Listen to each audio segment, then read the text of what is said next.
La Shoah a décimé la population juive en Europe. 6 millions d'âmes éteintes par la barbarie nazie. Nous ouvrons aujourd'hui la 78e cérémonie du souvenir pour honorer leur mémoire. Un recueillement solennel que nous partageons chaque année dans notre fraternité retrouvée. La Shoah a marqué l'histoire de l'humanité par l'ampleur du génocide, par sa barbarie, mais aussi par la précision des moyens humains et matériels mis en œuvre pour parvenir à l'extermination du peuple juif. En France, ils ont été 76 000 déportés vers les camps d'extermination nazis. Femmes, enfants, vieillards, menés sans distinction dans des wagons à bestiaux vers les camps. À l'approche des grandes rafles, certains parents essaient de sauver leurs enfants en les confiant à des réseaux. L'OSCE, la VISO, l'UGIF, les EIF ou le comité de la rue Amelot mettent tout en œuvre pour les sauver. Ces milliers d'enfants, parfois très jeunes, se retrouvent en quelques instants arrachés à leurs parents, confiés à des inconnus, ballottés de cache en cache, une enfance passée dans la peur et la solitude, une enfance volée. Après la guerre, ils sont souvent trop jeunes pour raconter. Ils restent fidèles au secret imposé pendant ces mois de vie clandestine. L'enfant caché est avant tout l'enfant du silence, car parler signifiait mourir.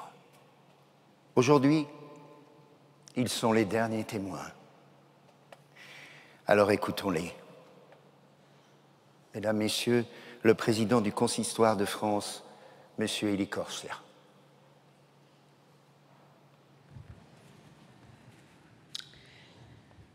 Monsieur le ministre de l'Intérieur et des Outre-mer, Monsieur le ministre de la Justice et garde des Sceaux, Madame la secrétaire d'État chargée de la francophonie, Monsieur le vice-président du Sénat, Monsieur le préfet de police, Mesdames et Messieurs les sénatrices, sénateurs et députés, Mesdames et Messieurs les maires, Monsieur l'ambassadeur d'Israël, Madame l'ambassadrice des États-Unis, Mesdames et Messieurs les ambassadeurs, Monsieur l'archevêque de Paris, Messieurs les grands rabbins et rabbins, Mesdames et Messieurs les présidents des associations de déportés, Mesdames et Messieurs les présidents d'institutions et d'associations juives, saluant tout particulièrement mes amis présidents du CRIF, du FSJU et de la FMS, Mesdames et Messieurs les administrateurs du consistoire, Mesdames et Messieurs, en vos titres et qualités, chers mouvements de jeunesse, chers enfants.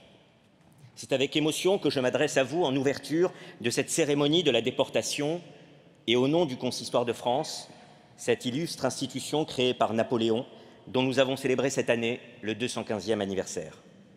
Une institution qui, 80 ans après l'année charnière de 1943, aura organisé récemment plusieurs grands colloques à travers la France, de Clermont-Ferrand à Périgueux, en passant par Lyon et bientôt Nice, afin d'analyser notamment le rôle des justes et le destin des enfants cachés.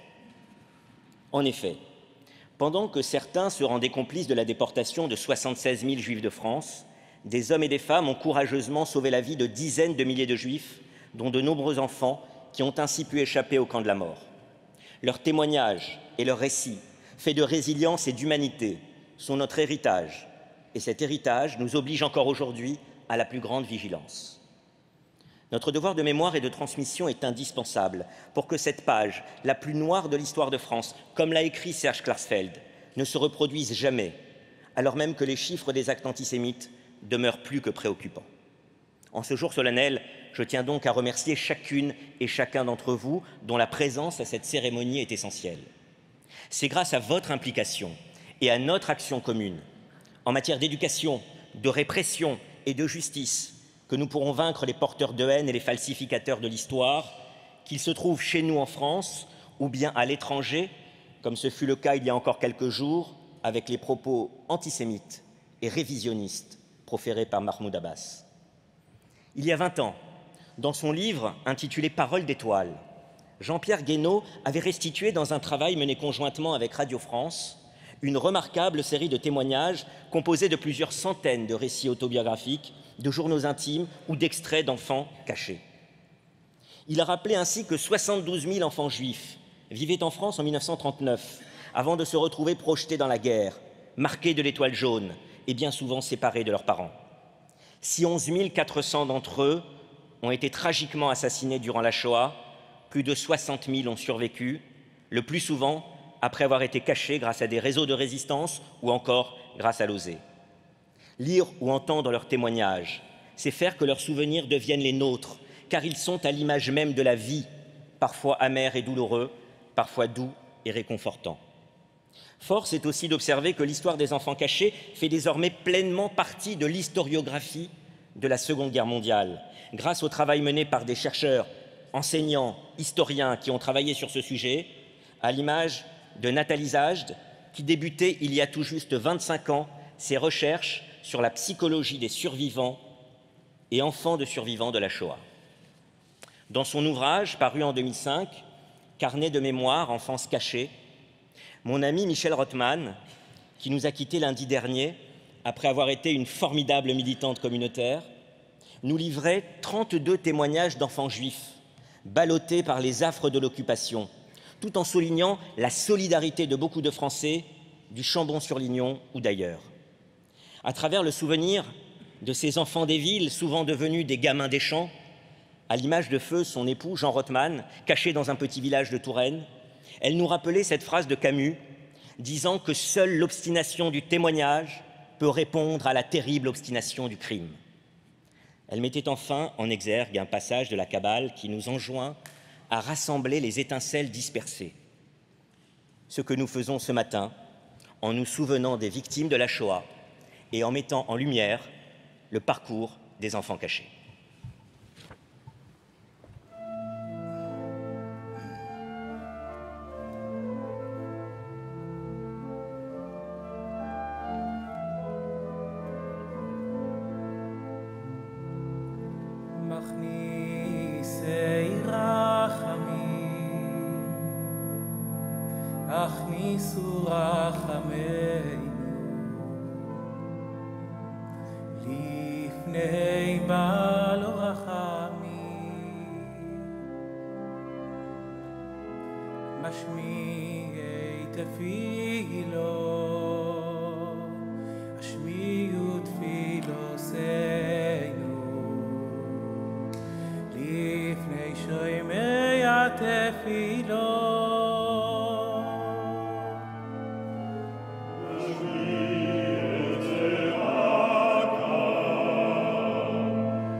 Monsieur le grand rabbin de Paris, Michel Guggenheim.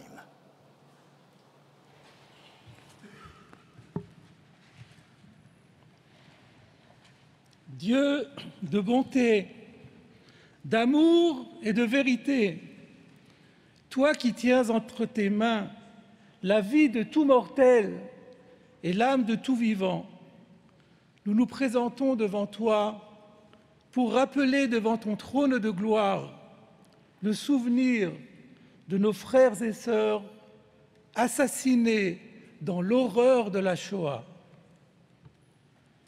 L'institution de cette cérémonie commémorative des déportés le dimanche qui précède la fête de Rosh Hashanah constitue une originalité propre au judaïsme français et dont le rabbinat français, qui en fut l'initiateur, a tout lieu d'être particulièrement fier.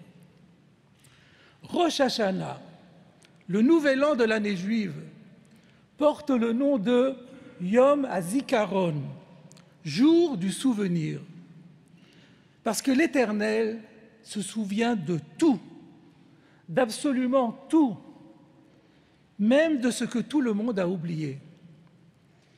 Et aussi parce qu'il existe certains faits que personne n'a le droit d'oublier, et en particulier que la Shoah constitue la plus grande catastrophe que le monde ait jamais connue, la plus effroyable tragédie de l'histoire humaine.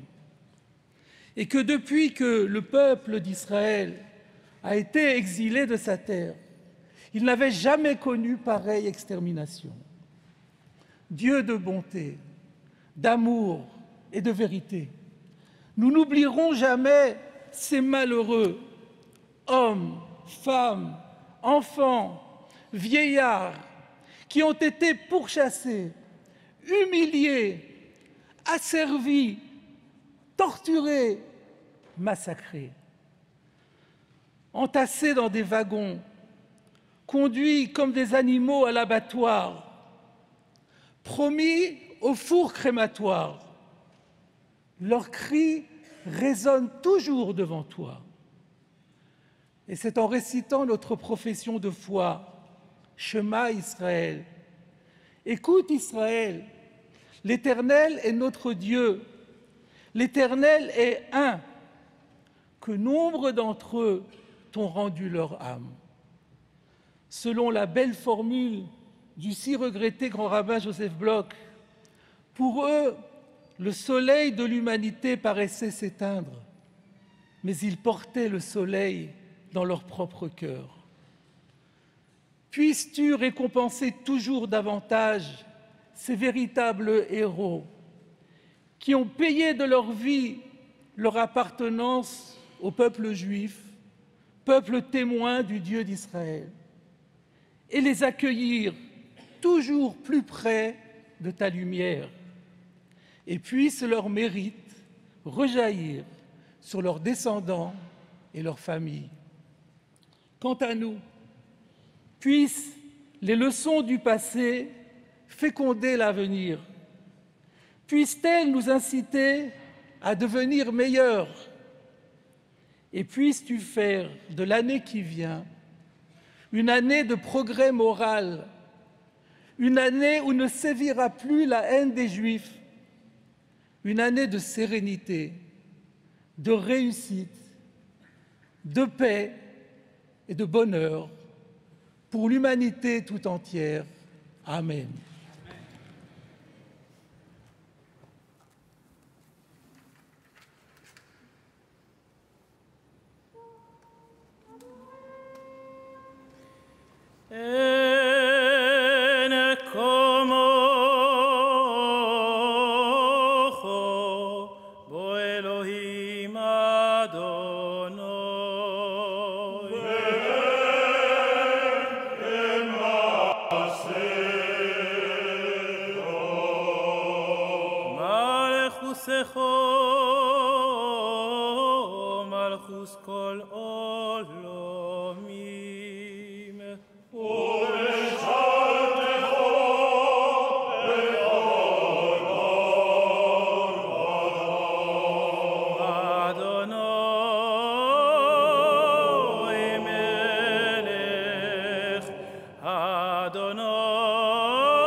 יהי בנשוא אהרון,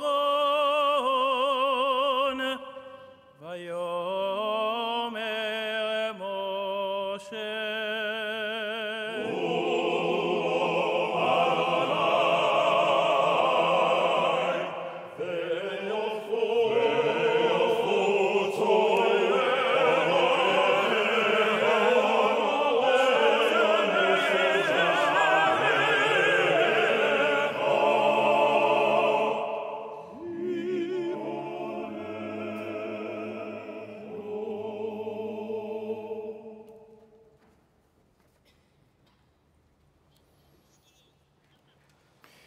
Monsieur Joël Mergui, président du Consistoire de Paris.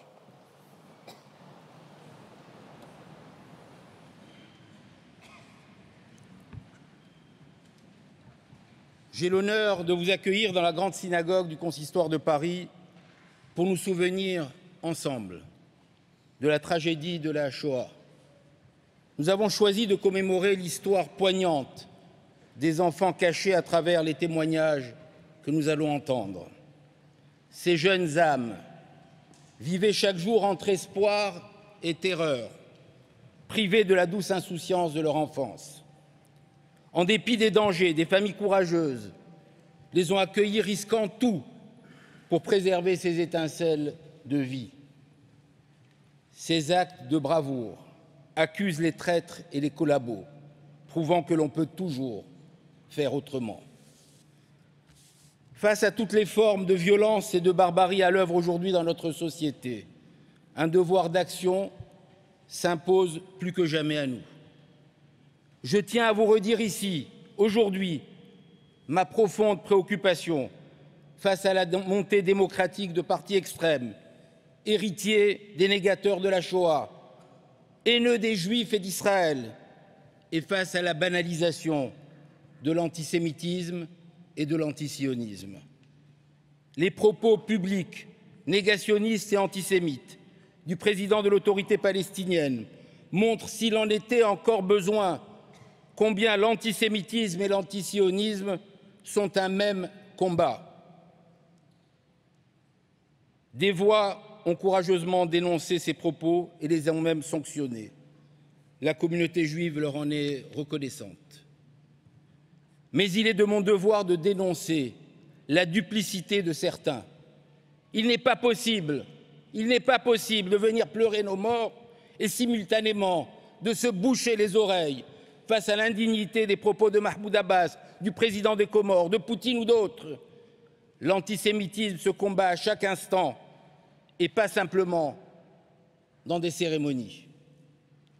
Je salue les efforts du gouvernement, des ministres de l'Intérieur et de la Justice, que je remercie pour leur présence, pour les multiples combats menés depuis des années dans ce domaine. La lutte contre toutes les haines est essentielle et chacune de ces haines a une spécificité. Aussi, la nomination d'un délégué spécifique consacré exclusivement au combat contre les haines antisémites et antisionistes devient indispensable. En cette journée du souvenir, dans le contexte sociétal de violence que nous vivons, j'aimerais que notre société médite l'exemple des rescapés de la Shoah. Malgré la barbarie indicible dont ils ont été victimes, malgré la perte de leur famille, de leur situation sociale et économique, de leur nationalité, de leurs papiers, ils n'ont jamais cherché à se venger. Ils n'ont jamais cherché à répondre au mal par le mal. À l'inhumanité à laquelle ils ont été confrontés, ils ont répondu par un surcroît de dignité. Ils ont puisé dans leur dernière force pour reconstruire leur vie, rebâtir des foyers. Ni le prétexte des haines subies, ni celui des précarités de la vie n'ont eu raison de leur dignité, de leur soumission à leurs devoirs et de leur contribution à nos sociétés, comme l'ont fait tant de rescapés de la Shoah dans tant de pays. Il en a été ainsi à travers toute l'histoire plurimillénaire de notre peuple. Malgré les trahisons et les haines, notre jeunesse n'a jamais cédé à la tentation de la violence. et ne s'est jamais attaqué à la société, à la France ni à ses symboles de la République, ni en France, ni envers tous les pays qui nous ont exclus et haïs. Les nazis ont tout fait pour humilier les Juifs, effacer leur humanité, nier leur dignité. Ils n'y sont pas parvenus. Les antisémites, les antisionistes, les islamistes n'y parviendront pas non plus. C'est grâce à l'éducation transmise à notre jeunesse, dans toutes nos synagogues, dans toutes nos écoles, et dont le consistoire est un garant essentiel depuis 215 ans, celle du respect de la République, de ses valeurs, de ses symboles et de nos devoirs. Merci à toutes les personnalités présentes avec nous pour se souvenir et pour nous soutenir. Il est de ma responsabilité d'appeler ici, aujourd'hui, à l'accompagnement de nos institutions et de tous nos projets de vie pour faire rayonner et vivre le judaïsme, seule religion qu'on a voulu éradiquer d'Europe. C'est la responsabilité du peuple juif, mais aussi de toutes celles et ceux, dignes descendants des justes, qui souhaitent sincèrement que notre rapport de dignité, de respect et d'humanité se perpétue. Shana Tova. 6 bougies, dont la flamme symbolisera leur éternité, seront allumées pour ces 6 millions de martyrs de la Shoah, dont 1,5 million d'enfants. En 1943, la famille Klarsfeld est réfugiée à Nice. Lorsque les Allemands font irruption dans leur appartement, Serge se cache avec sa mère et sa sœur dans un placard à double fond. Son père sera arrêté et déporté à Auschwitz. Mesdames, Messieurs, Serge Klarsfeld. Après la défaite, la nuit si noire qui s'était abattue sur la France et sur les Juifs s'était éclairée d'une obscure clarté. Des milliers de minuscules étoiles brillaient il y a 80 ans au-dessus du territoire de notre pays. Ces petites étoiles qui, pendant des décennies, n'ont pas scintillé dans la mémoire collective, c'étaient les demeures et les refuges où des milliers d'enfants juifs étaient cachés, chez des Français, chez les braves gens. Cette lumière, c'était celle des justes. Sur les 70 000 enfants juifs de moins de 18 ans vivant en France en 1940, la proportion de ceux qui furent déportés et victimes de la Shoah a été inférieure à 16%, de très loin la plus faible de toutes les grandes communautés juives en Europe. Tous les enfants juifs qui ont survécu, près de 60 000 sur 70 000, ont été à un moment ou à un autre des enfants cachés avec ou sans parents dans les villes, dans les bourgades, dans les villages, dans les hameaux. Les familles juives et les organisations juives ont agi au mieux pour sauver prioritairement leurs enfants dans ce naufrage de la civilisation où les Juifs comprenaient que la déportation signifiait l'extermination des plus faibles. La population française, elle, l'a compris quand elle a vu pour la première fois, à l'été 1942, en zone libre comme en zone occupée, l'arrestation dans des conditions abominables par la police française et la livraison déshonorante à l'occupant nazi par un gouvernement antisémite de femmes, d'enfants et de vieillards sans aucune limite d'âge. Les enfants cachés ont survécu grâce à la vraie France, la France profonde qui avait gardé ses réflexes chrétiens et républicains et surtout le respect de la dignité humaine. Le message de Monseigneur Saliège avait atteint et réveillé le cœur des Françaises et de Français, ces justes qui, souvent gaullistes, parfois maréchalistes, ont multiplié les refuges où les Juifs ont pu placer leurs enfants. Ces enfants, dont les plus jeunes sont aujourd'hui des octogénaires. Qu'ont-ils conservé dans leurs souvenirs de cette période où ils étaient pourchassés pour être mis à mort? Pour ceux qui n'ont pas quitté leurs parents ou qui les ont retrouvés, ce fut un soulagement immédiat. Mais pour ceux dont les parents ont péri, ils ne s'en sont jamais remis, même s'ils ont reconstruit une famille. Et la nuit, ils se remémorent le bonheur familial, à jamais perdu si brutalement, et qui leur a infligé un irrémédiable traumatisme. On leur a volé leur enfance et leur innocence. À l'âge avancé qui est le leur et qui est le mien, nous, les orphelins de la Shoah, nous savons que le moment n'est pas éloigné de rejoindre nos disparus dans un autre monde ou dans le néant. Nous sommes le dernier carré. Quand le dernier d'entre nous sera parti, plus personne n'aura connu, plus personne n'aura aimé une victime perdue dans la Shoah.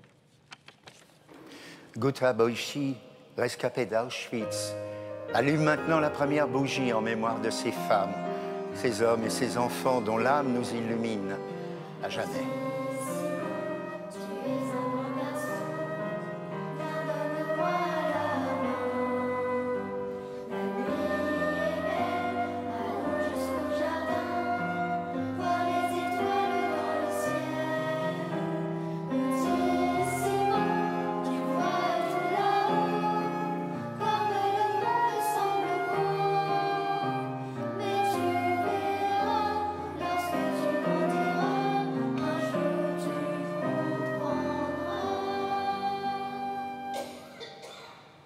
L'année 1942 marque un tournant dans le processus d'extermination nazie. La déportation des Juifs s'organise. À l'été 1942, la police et la gendarmerie française lancent des rafles. Les autorités françaises décident d'arrêter aussi les enfants que les nazis ne réclamaient pas. Arlette Testiller avait 9 ans en 1942. Mesdames, Messieurs, Arlette Testiller. Je suis devant les 3 mots qui vont marquer mon enfance. Quitter, se sauver, se cacher. Je suis née à Paris, française. Mes parents avaient fui la Pologne, les pogroms, pour la France. Mon père disait « La France, c'est Voltaire, Zola et Rousseau ». En 1941, mon père s'engage pour faire son service militaire pour défendre la France. Mais en 1941, il y a cette arrestation du Bélier Vert. Il se présente, déporté, interné au camp de Pithiviers. Le 30 juin 1942, destination Auschwitz, destination la chambre à gaz, fin de sa vie. Et moi, petite Française, élevée à l'école laïque de la rue des Vertus, je dois porter cette horrible étoile jaune. Même un jour, le gardien du square de la rue du Temple me fait lire cette horrible affiche « Interdit aux Juifs et aux chiens ». J'avais 9 ans. Je suis partie en rasant les murs, en pleurant. À 9 ans, on n'oublie pas. Le 16 juillet 1942, c'est la rafle du Vélodrome d'hiver, arrêté par la police française. Il y a des autobus dans toute la rue qui prennent les femmes, les vieillards, les enfants. Nous sommes dirigés dans ce vélodrome que je ne connaissais pas, qui est l'enfer de Dante. Si vous en prendrez plus tard, c'était pire. Pas d'eau, pas de nourriture, des excréments partout, où se mêlait du sang. Moi, à 9 ans, je suis toute innocence. Je ne sais pas ce que ça veut dire. Je suis persuadée qu'on va être tous tués. Et ensuite, la gare d'Austerlitz. Je déteste cette gare. Il y a plein de wagons à bestiaux. Il y fait chaud. On nous fait monter dedans. Comment respirer? Il n'y a pas de fenêtre, uniquement des hublots à la hauteur des naseaux des chevaux. Et ces wagons m'emmènent dans le camp de Bonne-la-Rolande. Le camp de Bonne-la-Rolande, évidemment, c'est la même horreur, le même dénouement. Il n'y a rien qui est préparé.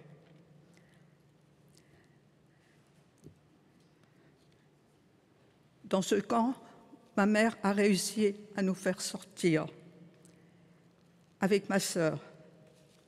Et nous arrivons à nous cacher à Vendôme, chez le Jean, la Jeanne, Philippot, sous une identité inconnue. On devrait le marquer encore jusqu'à présent sur ma carte d'identité. Identité inconnue. Mais là, je suis sauvée. Je vis heureuse.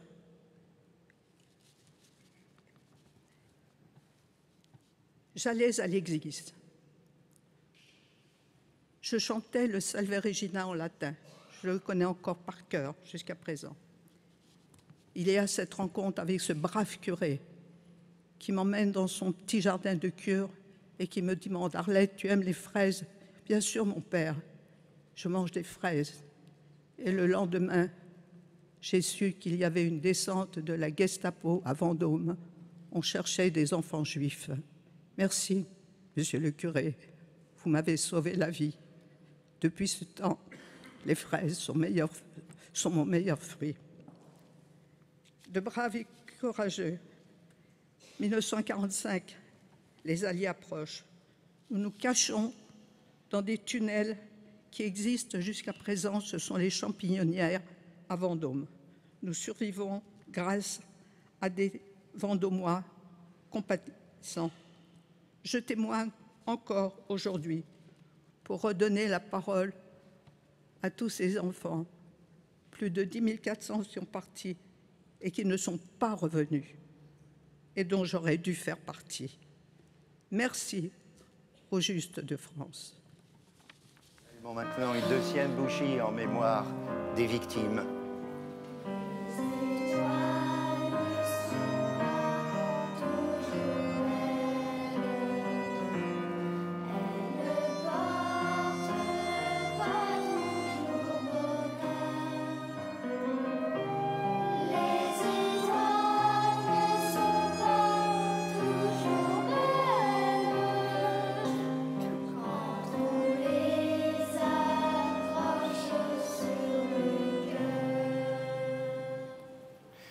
Changer de nom était souvent l'une des solutions pour que les enfants ne soient pas arrêtés.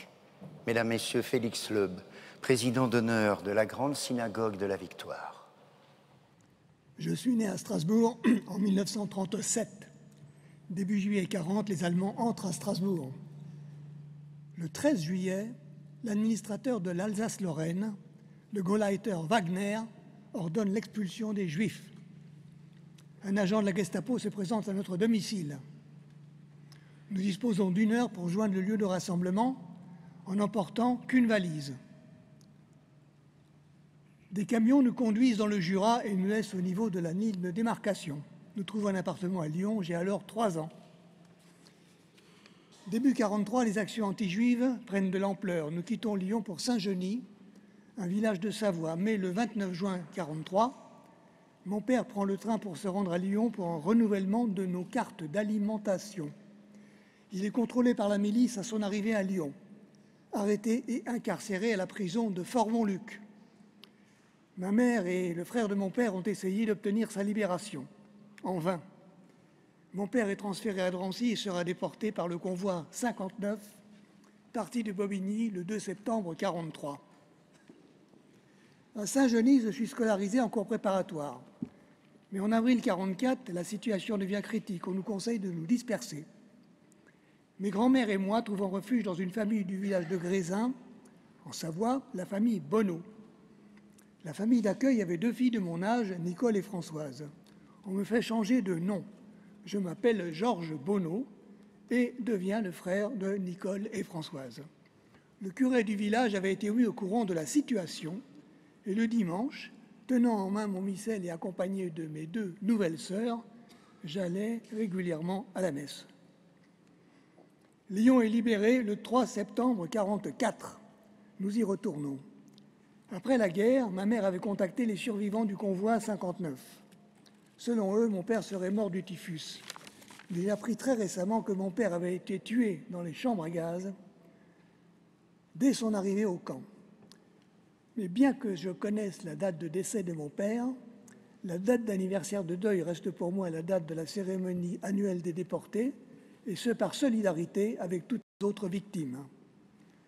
De père né à Lodz et de mère née à Salonique, mon épouse Annette a été enfant caché en Corrèze. Tous les membres de sa famille restés en Pologne et en Grèce ont été déportés. De l'union de 2 enfants cachés, une famille heureuse et amie a pu naître unie a pu naître et s'agrandir. Esther Senot, rescapée d'Auschwitz, allume maintenant une 3e bougie en mémoire des disparus.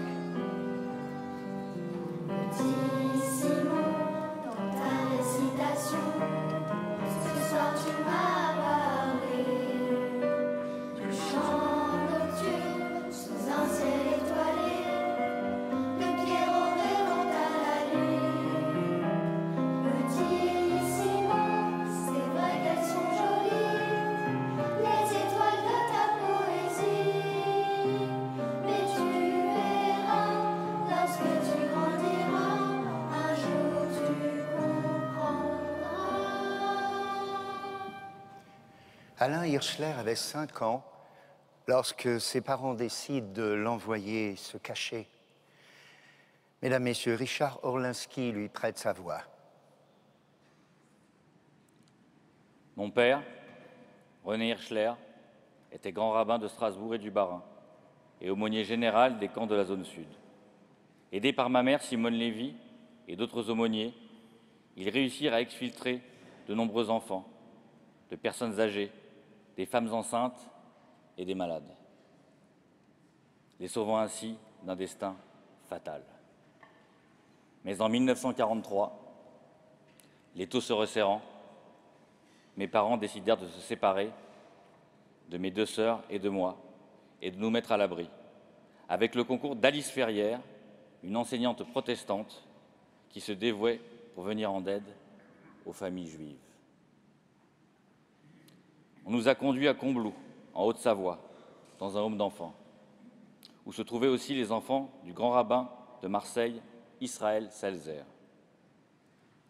C'est là que j'ai vu mes parents pour la dernière fois. C'était le jour de mon anniversaire, je venais d'avoir 5 ans. Le 3 février 1944, mes parents étaient arrêtés, transférés à Drancy et déportés à Auschwitz. Après l'arrestation de nos parents, la situation était devenue très dangereuse pour nous 3.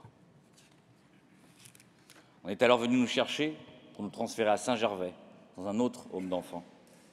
Plus tard, le frère de ma mère nous emmenait dans une pension à La Bourboule, où parmi les 15 pensionnaires, il y avait 5 enfants juifs.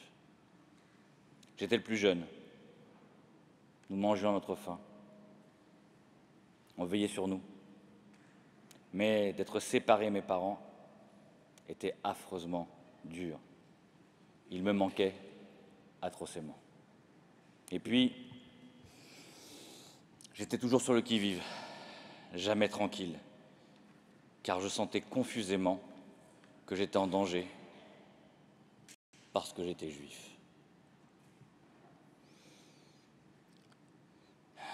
Je suis resté dans cette pension jusqu'à la libération, sous la garde des directeurs Georges et Marie-Louise Cazot, qui reçurent par la suite le titre de « Juste parmi les justes », juste parmi les nations.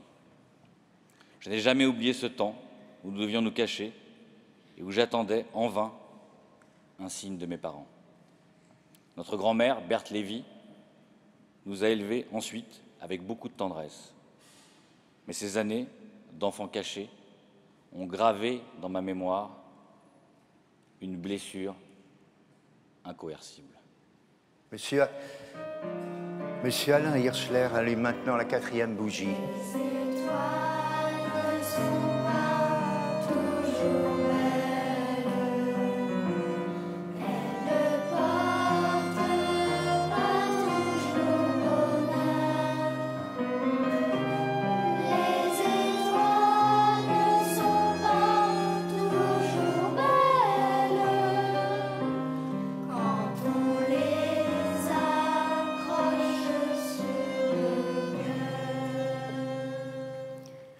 Les rafles de l'été 42 sont impitoyables. Elles plongent des milliers d'enfants et de jeunes adolescents dans l'errance et la solitude. Merci, Raphaël Misrahi. Je m'appelle Joseph Schwartz.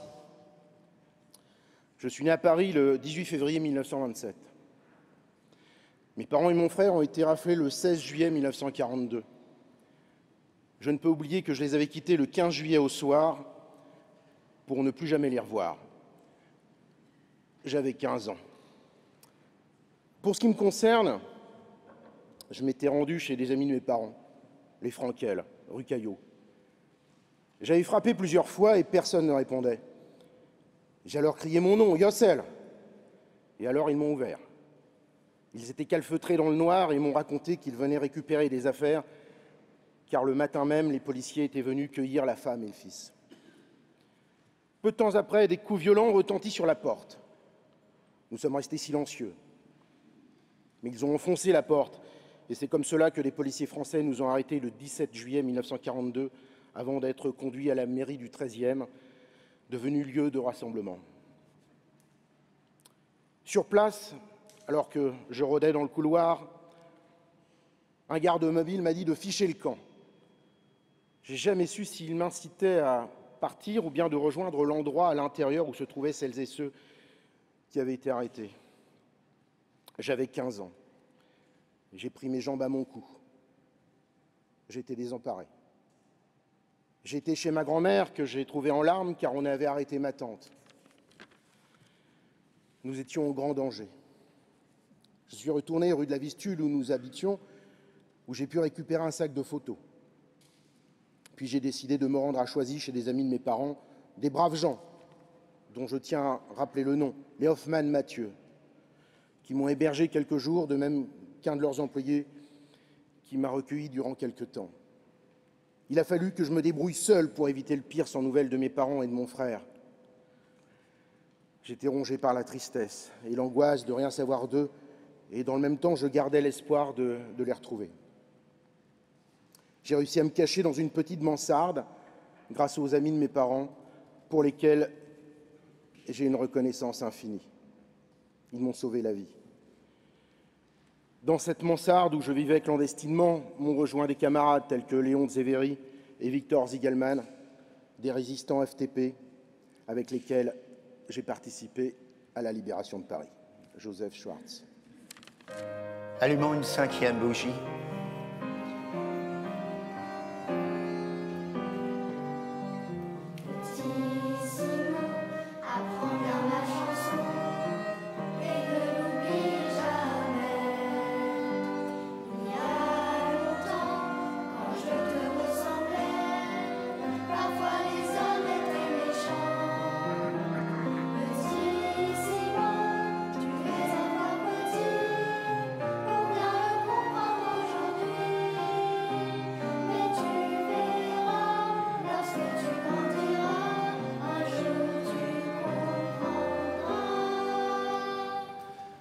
Le journal d'Anne Frank est publié pour la première fois en 1947.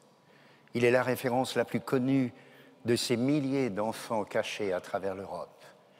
Mais derrière ces pages qui racontent le quotidien de la clandestinité, ce sont les mots d'une jeune fille éprise de rêves, d'espoir, d'amour. Une jeune fille, comme toutes les jeunes filles, impatiente de vivre. Écoutons Julie Sassoust.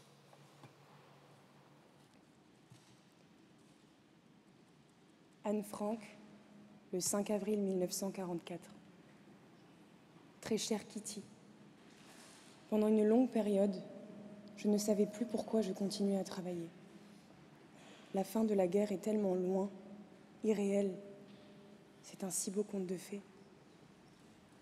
Si la guerre n'est pas encore terminée en septembre, je n'irai plus à l'école, car je ne veux pas être en retard de 2 années. Je dois travailler pour ne pas rester idiote, pour progresser, pour devenir journaliste, car voilà ce que je veux. Je sais que je peux écrire. Certaines de mes histoires sont bonnes, mes descriptions de l'annexe sont humoristiques, Beaucoup de choses dans mon journal sont parlantes, mais si j'ai vraiment du talent, ça reste à voir. Le rêve d'Eva est mon meilleur conte. Et le plus incroyable, c'est que je ne sais vraiment pas d'où je le tire. Dans la vie de Caddy, il y a beaucoup de bonnes choses, mais l'ensemble est nul. Le meilleur et le plus sévère de mes juges ici, c'est bien moi. C'est moi qui sais ce qui est bien ou mal écrit. Quand on n'écrit pas, on ne peut pas savoir à quel point c'est agréable. Avant, je regrettais toujours d'être complètement incapable de dessiner. Mais à présent, je suis trop contente de savoir au moins écrire. Et si je n'ai pas le talent d'écrire dans les journaux ou d'écrire des livres, alors je pourrais toujours écrire, pour moi-même. Mais je veux aller plus loin. Je ne peux pas m'imaginer une vie comme celle de maman, de Madame Van Damme et de toutes ces femmes qui font leur travail puis qu'on oublie.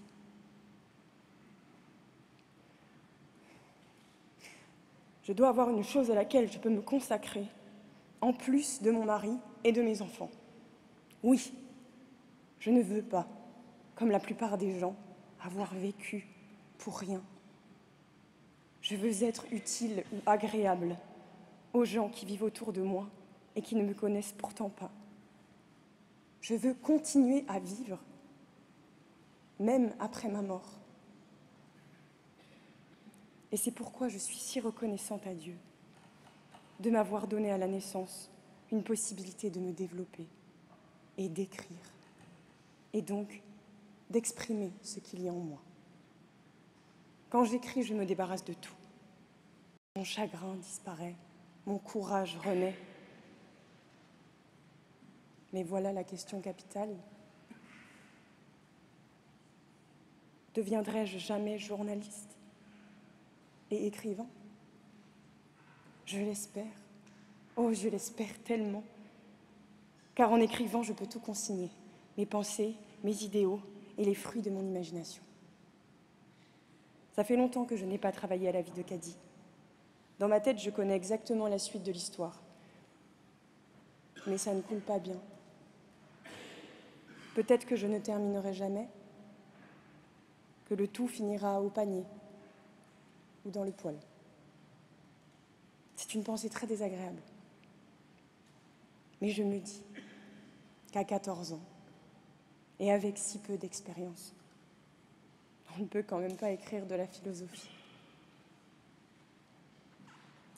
Alors il faut persévérer, reprendre courage.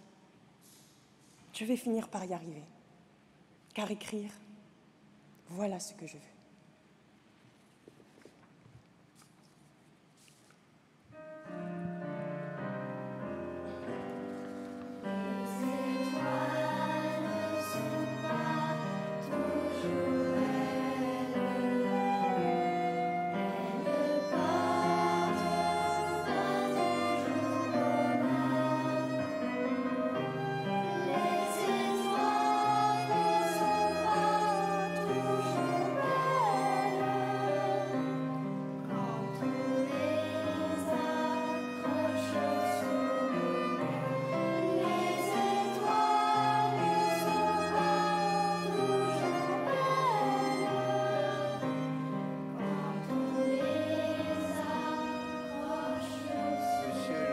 Rabbin de France, Chaim Corsia.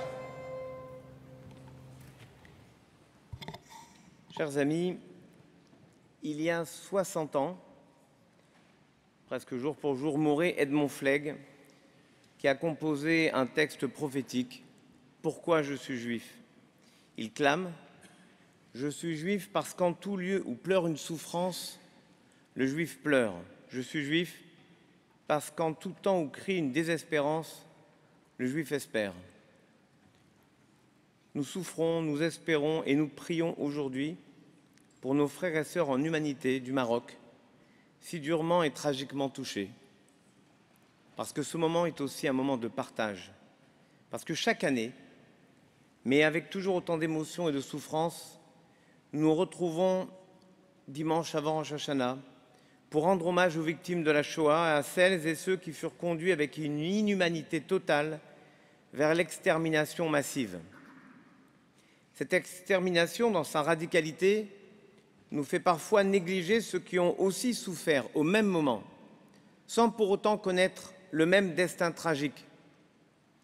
Le Deutéronome nous dit « Et ton existence flottera incertaine devant toi, et tu trembleras nuit et jour, et tu ne croiras pas à ta propre vie. » C'est très précisément ce qu'ont vécu les enfants cachés, contraints de se terrer pour vivre, forcés de renier leur identité, mentir, devenir un autre pour survivre.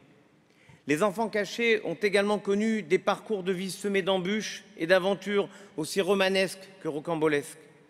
Séparés de leurs parents, ils ont vécu dans la clandestinité avec la peur incessante du danger, dans des familles d'accueil, des institutions souvent religieuses ou des maisons d'enfants. Certains lieux d'accueil sont devenus emblématiques, à l'image tragique de la maison d'Isieux, ou celle plus heureuse de Moissac, Dieu-le-Fit, et surtout le Chambon-sur-Lignon et tout le plateau. Ce sont autant de vies cabossées, de constructions psychiques à jamais altérées, car la plupart de ces enfants se sont tus dans l'immédiate après-guerre, se sentant souvent coupables d'être en vie quand leurs proches ne l'étaient plus, mais aussi parce qu'ils n'avaient pas eu à connaître l'horreur absolue des camps et n'osaient pas parler de leur souffrance devant ceux qui revenaient de l'impensable.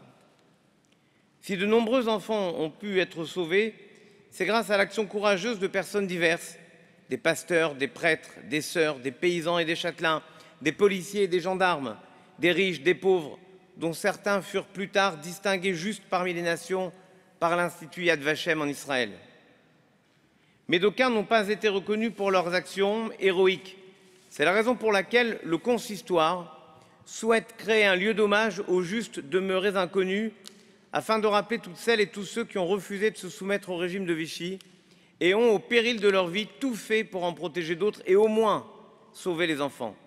Ce monument aux justes inconnus, pour lequel l'artiste Gérard Garouste a accepté d'offrir son art et son génie, trouvera sa place au Chambon-sur-Lignon, en accord avec le maire et toute sa municipalité, car c'est ce nom qui incarnait alors le sauvetage de tous par tous, le fait que d'enfants cachés, ils devenaient des chérubins protégés.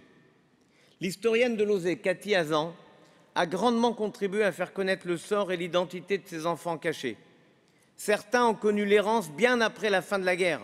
En témoigne la triste affaire Robert et Gérald Finali, ces enfants enlevés après la guerre par le réseau religieux même qui les avait sauvés, et qui, grâce à l'action du grand rabbin Kaplan, de Monseigneur Gerlier et de Germaine Ribière, retrouvent leur place dans le judaïsme et dans leur famille en 1953. D'autres ont choisi l'écriture comme exutoire. Boris Cyrulnik, à qui l'on doit notamment la notion de résilience fondamentale à toutes celles et tous ceux qui ont survécu à ces heures sombres, a écrit « Après la guerre, quand je racontais mon histoire, les gens ne me croyaient pas ou éclataient de rire. Du coup, j'ai commencé à me taire. Je veux remercier profondément, très sincèrement, ces enfants qui sont maintenant de grands adultes, d'avoir tenu et d'avoir ensuite osé raconter leur histoire comme un écho à l'injonction biblique. Interroge ton père, il te dira, tes anciens, ils te raconteront. Avec espoir, foi et confiance en l'avenir, puissions-nous tous continuer de raconter leurs innombrables histoires pour que leur destin soit un guide de vie pour nous. Puissions-nous tous, ainsi que toutes celles et tous ceux qui vous sont chers, être inscrits dans le livre de la vie, car ces enfants nous donnent une leçon que déjà la Bible nous proposait. Voici, je place devant toi la vie et la mort, et tu choisiras la vie. Sachons choisir la vie. La prière pour l'élévation de l'âme des disparus, El Malech HaChamim, sera suivie par la prière des endeuillés, le Kaddish, récité par le grand rabbin Olivier Kaufmann, entouré de survivants de la Shoah et d'enfants cachés.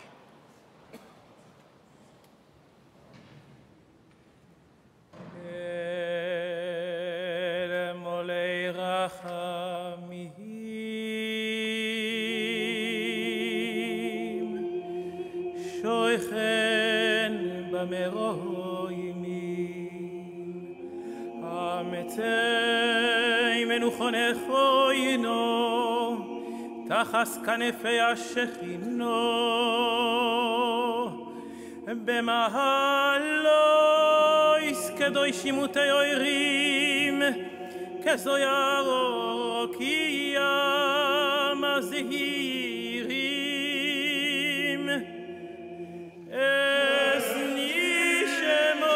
אסנישמויס אחינו ואחיוסינו בני ישראל אנשים נשים ילדים וילדות שנהרגו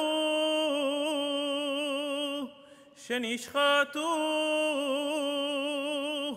ושנקברו חיים על ידי הנאצים ועוזריהם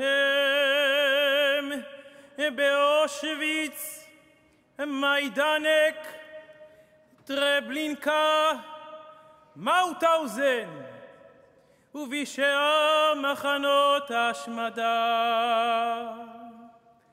בעבור שאנו מתפללים לעילוי נשמוסום,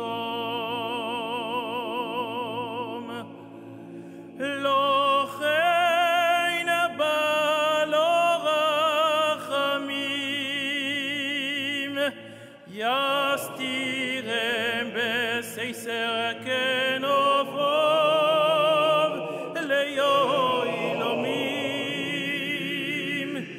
ויצרוי ויצרוי החיים אס נשמוסום.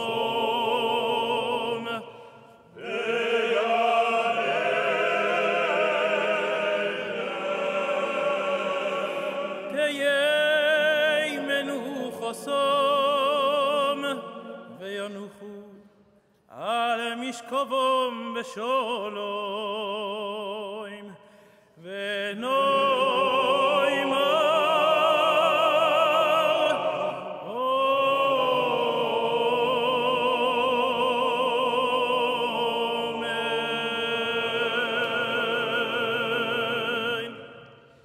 יסגדל ויסקדש שמי רבו, בעולמו דברו חירוסי וימליך מלכוסי, בחייכון וביומכון ובחיי דכל בית ישראל, בעגלו ובזמן קריב ואמרו אמן.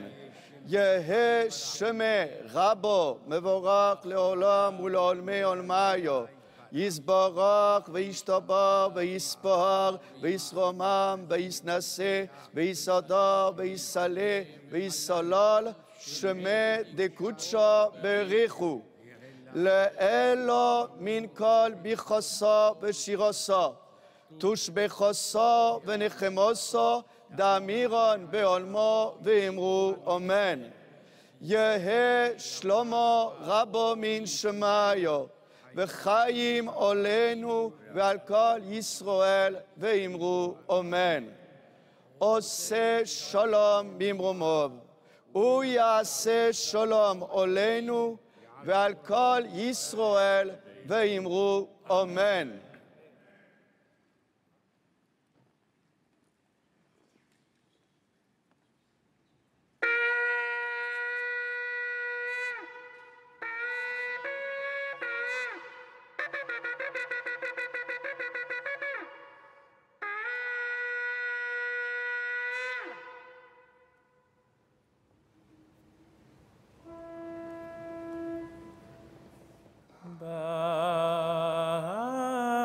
בעבור דוד עבדך,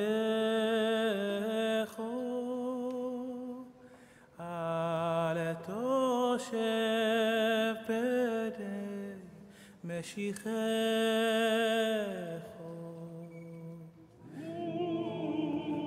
כי לקחתו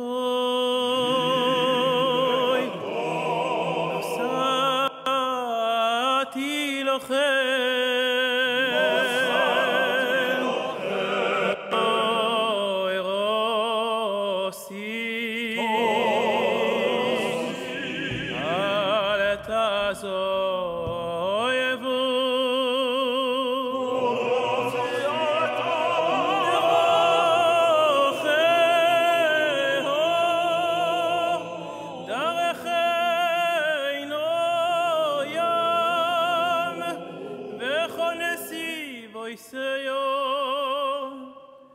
וכל נסיבו יסיו, וכל נסיבו יסיו,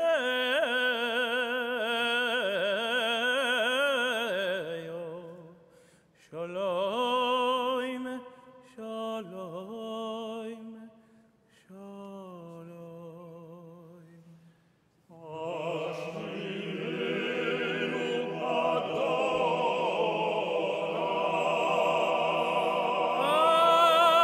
שיבנו אדוני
Nous avons tous la parole, ici, aujourd'hui.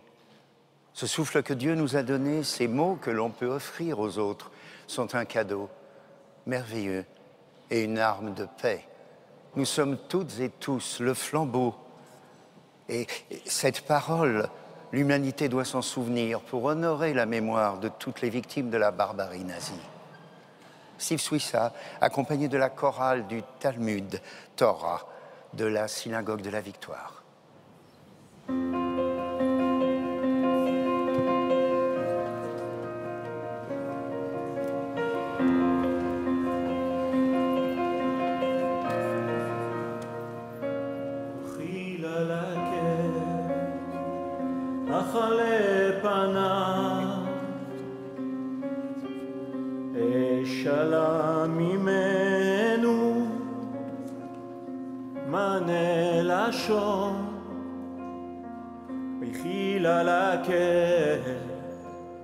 אכלה פניו,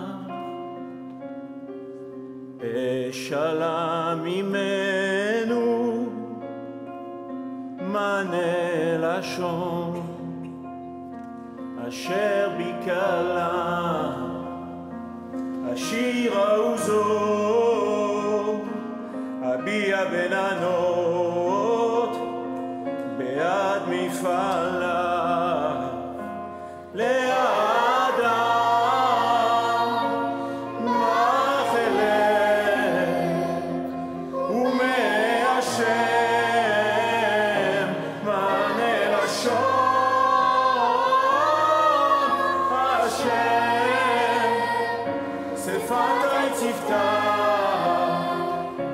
ופי יגיד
Prière pour la République française.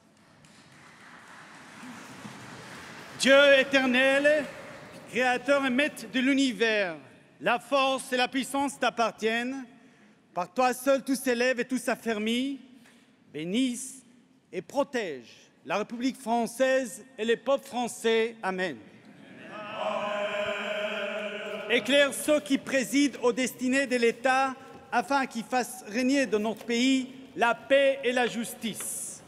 Amen. Que la France vive heureuse et prospère, qu'elle soit forte et grande par l'union et la concorde, et conserve son rang glorieux au sein des nations.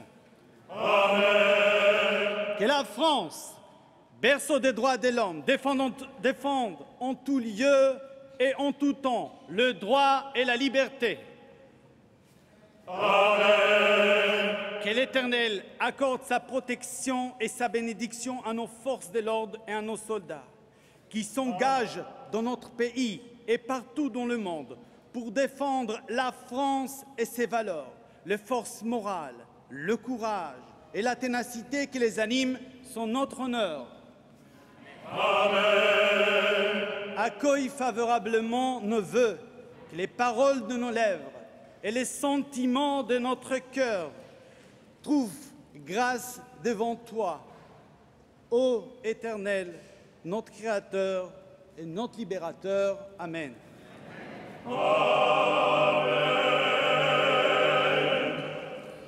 Avinu shebashamayim, tzur Israël vegoalo, barech et medinat Israël reshit tzmichat geulatenu, hagen alea be'evrat chasdecha ufos alea sukat shelomecha, ושלח אורך ועמיתך לראשיה, שריה ויועציה, ותקנם בעצה טובה מלפניך.